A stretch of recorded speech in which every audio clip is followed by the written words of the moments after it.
आज 25 वैसाख रबीन्द्र जयंती के दिन रबीन्द्रनाथ टैगोर की कहानी तोता कहानी। एक था तोता। वह बड़ा मूर्ख था।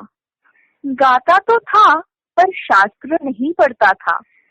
उछलता था, फुदकता था, उड़ता था, पर ये नहीं जानता था कि कायदा कानून किसे कहते हैं। राजा बोले, ऐसा तोता किस काम का? इससे लाभ भी तो कोई नहीं, हानि जरूर है। जंगल के फल खा जाता है, जिससे राजा मंडी के फल बाजार में टोटा पड़ जाता है। मंत्री को बुलाकर कहा, इस तोते को शिक्षा दो।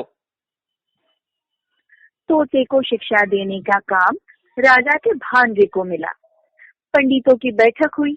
विषय था, उक्त जीव की अविद्या का कारण क्या है?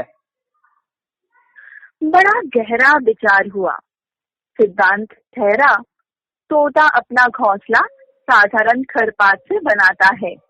ऐसे आवाज में विद्या नहीं आती।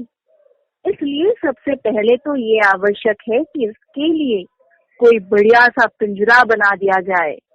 राज पंडितों को दक्षिणा मिली और वे प्रसन्न होकर अपने अपने घर गए।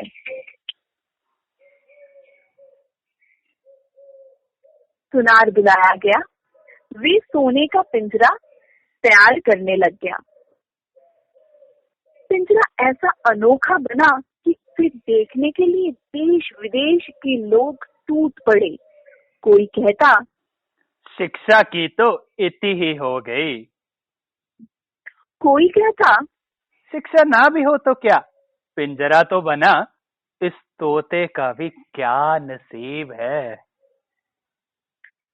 सुनार को थैलियां भर भर कर इनाम मिला। वे उसी घड़ी अपने घर की ओर रवाना हो गया। पंडित के तोते को विद्या पढ़ाने बैठे। नथ लेकर बोले, ये काम थोड़ी पोथियों का नहीं है। राजा के भांजे ने सुना। उन्होंने उसी समय पोथी लिखने वालों को बुलवाया। पोथियों की नकल होने लगी। नकलों के पहाड़ लग गए। जिसने भी देखा उसने यही कहा कि शाबाश, इतनी विद्या के धरने को तो जगह भी नहीं रहेगी। नकल नवीसों को लड्डू बैल पर लाद लाद कर इनाम दिए गए। वे अपने अपने घर की ओर दौड़ पड़े। उनकी दुनिया में तंगी नाम का नामो निशान भी बाकी ना रहा। दामी पिंजरे की देख रेख में राजा के भांजे बहुत व्यस्त रहने लगे। इतने व्यस्त कि व्यस्तता की कोई सीमा ना रही। मरम्मत के काम भी लगे ही रहते। फिर झाड़ू, पोंछ और पालिश की धूम भी मची ही रहती थी। जो भी देखता यही कहता कि उन्नति हो रही है। इन कामों पर अनेक अनेक लोग लगाए गए और उनके कामों की देख रेख करने पर और भी अनेक अनेक लोग लगे। सब महीने महीने मोटे मोटे वेतन ले लेकर बड़े बड़े संदूक भरने लगे।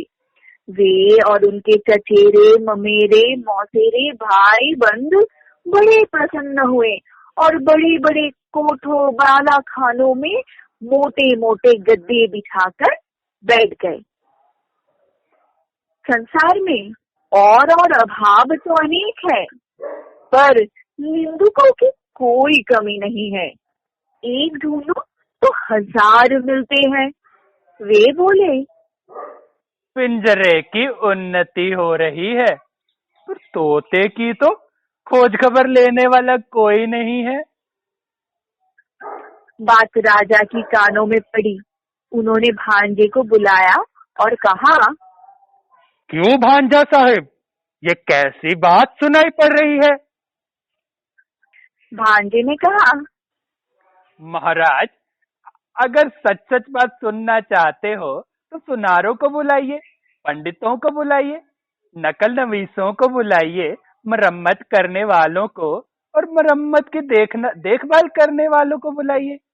निंदकों को हलवे माड़े में हिस्सा नहीं मिलता, इसीलिए वो ऐसी ओछी बातें करते हैं। जवाब सुनकर राजा ने पूरे मामले को भली भांति और साफ साफ तौर से समझ लिया। भांजे के गले में तत्काल सोने का हार पहनाए गए। राजा का मन हुआ कि एक बार चलकर अपनी आंखों से ये देखे कि शिक्षा कैसे धूम धड़ाके से और कैसी बखतूत तेजी के साथ चल रही है।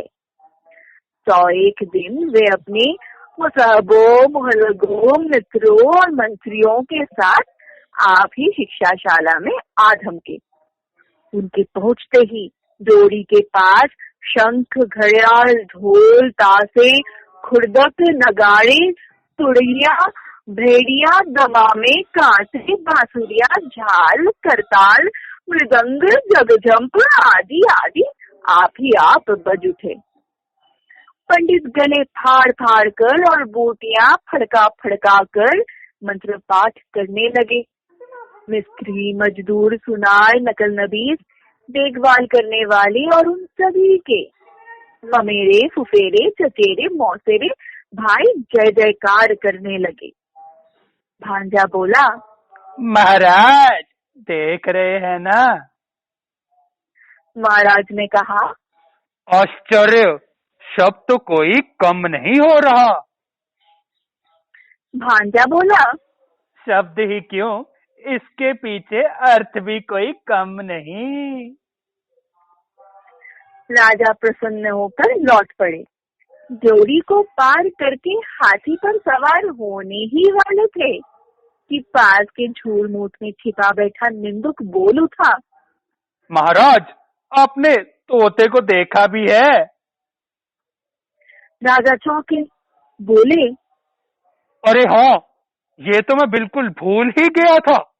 तोते को तो देखा ही नहीं। लौटकर पंडित से बोले, मुझे ये देखना है कि तोते को तुम पढ़ाते किस ढंग से हो। पढ़ाने का ढंग उन्हें दिखाया गया। देखकर उनकी खुशी का ठिकाना ना रहा। पढ़ाने का ढंग तोते की तुलना में इतना बड़ा था कि तोता दिखाई ही नहीं पड़ता था। राजा ने सोचा, अब तोते को देखने की जरूरत ही क्या है, उसे देखे बिना भी काम चल सकता है। राजा ने इतना तो अच्छी तरह से समझ लिया कि बंदोबस्त में कहीं कोई भूल चूक नहीं है। पिंजरे में दाना पानी तो नहीं था, थी सिर्फ शिक्षा। यानी ढेर की ढेर, पोथियों के ढेर पन्ने फाड़ फाड़ कर कलम की नोक से तोते के मुंह में घुसेड़े जाते थे। गाना तो बंद ही हो गया था। कीरने चिल्लाने के लिए भी कोई गुंजाइश नहीं छोड़ी गई थी। तोते का मुंह ठसाठस भरकर बिल्कुल बंद हो गया था। देखने वाले के रोंगटे खड़े हो जाते।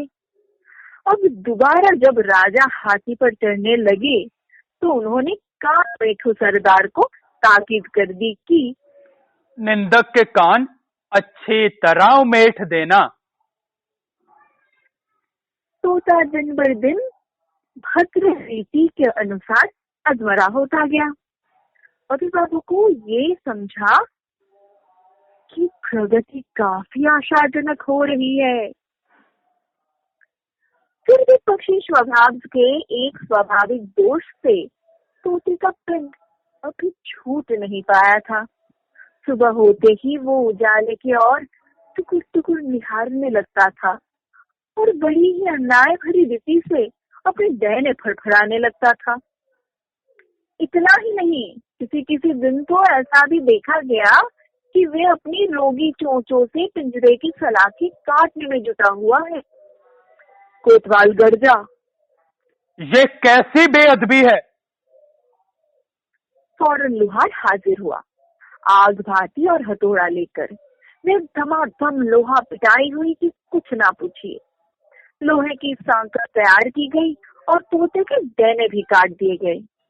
राजा के संबंधियों ने हारी जैसे मुंह लटकाकर और सिर हिलाकर कहा, इस राज्य के पक्षी सिर्फ बेवकूफ ही नहीं नमक हराम भी हैं।